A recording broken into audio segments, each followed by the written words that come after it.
वरवधु शिव व पार्वती वहीं वेदी पर बैठ गए। उनकी छवि अत्यंत उज्जवल और मनोहर थी।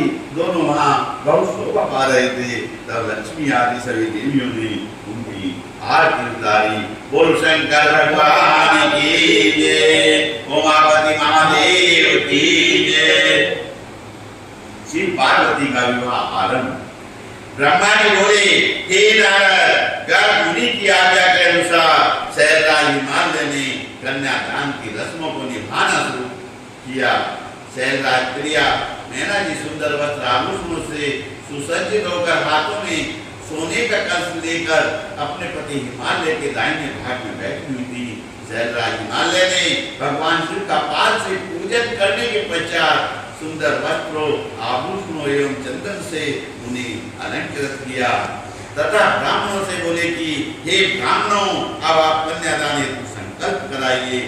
तब श्रेष्ठ मुनिगण सहर्ष संकल्प पढ़ने लगे। तब गिरिश्रेष्ठ हिमालय ने आदर पूर्वक वर रूप में विराजमान भगवान शिव से पूछा, हे शिव शंकर, विधि विधान से पार्वती का पानी ग्रहण करने हेतु आप अपने कुल का परिचय दें। आप अपना गोत्र, विरवर, कुछ नाम, वेद, शाखा सब कुछ ब्राह्मणों को बता दें। गिरिराज का यह प्रश्न सुनकर भगवान शंकर गंभीर होकर कुछ सोचने लगे।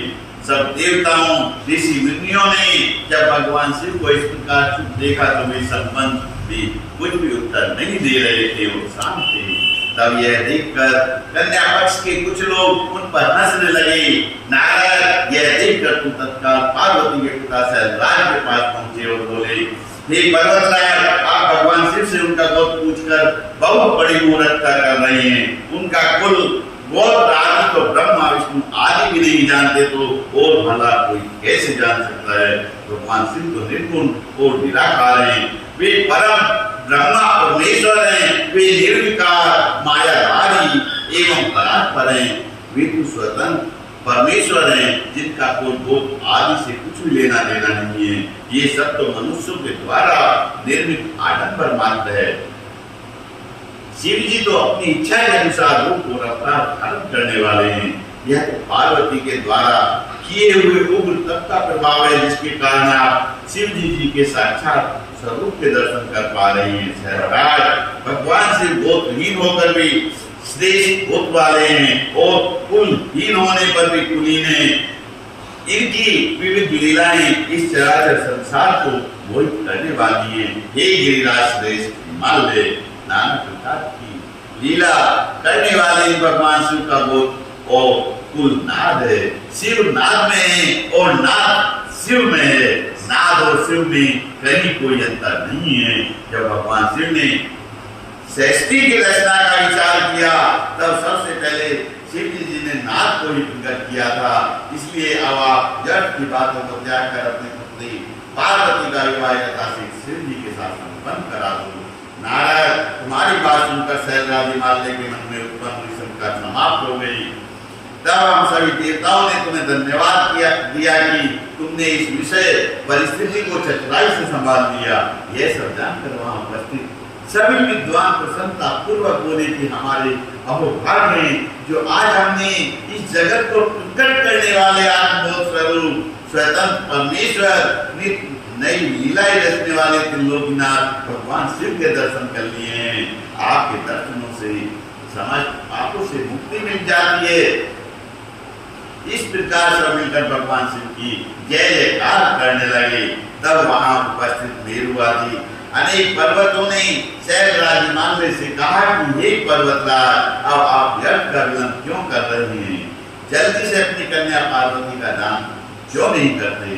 तब हिमालय मैना ने प्रसन्नता पूर्वक अपनी पुत्री पार्वती का कन्यादान कर दिया। कन्यादान करते समय पर्वतराज बोले, हे परमेश्वर कन्या निधान भगवान शिव, मैं अपनी कन्या पार्वती आज आपको देता हूँ। आप इसे अपनी पत्नी बनाकर मुझे और मेरे कुल को कृतार्थ करें। इस प्रकार सहजराज हिमालय ने अपनी पुत्री पार्वती का हाथ में जल भगवान शिव के हाथ में दे दिया। तब सदाशिव ने वेद मंत्रों के वचनों के अनुसार मंत्रों को बोलते हुए देवी पार्वती का हाथ लेकर पृथ्वी का स्पर्श करते हुए लौकिक रीति से उनका पानी ग्रहण स्वीकार किया। इस प्रकार गिरिराज के कन्यादान करते ही चारों ओर शिव पार्वती की जय जयकार की ध्वनि गूंजने लगी। गंधर्व प्रसन्नता पूर्वक उत्तम गीत गाने लगी और सुंदर अप्सराएं मग्न होकर नाचने लगी। सभी इस मंगलमय विवाह के संपन्न होने पर मन में बहुत प्रसन्न हुए। ब्रह्मा विष्णु इंद्र आदि सभी देवता भी बहुत प्रसन्न हुए।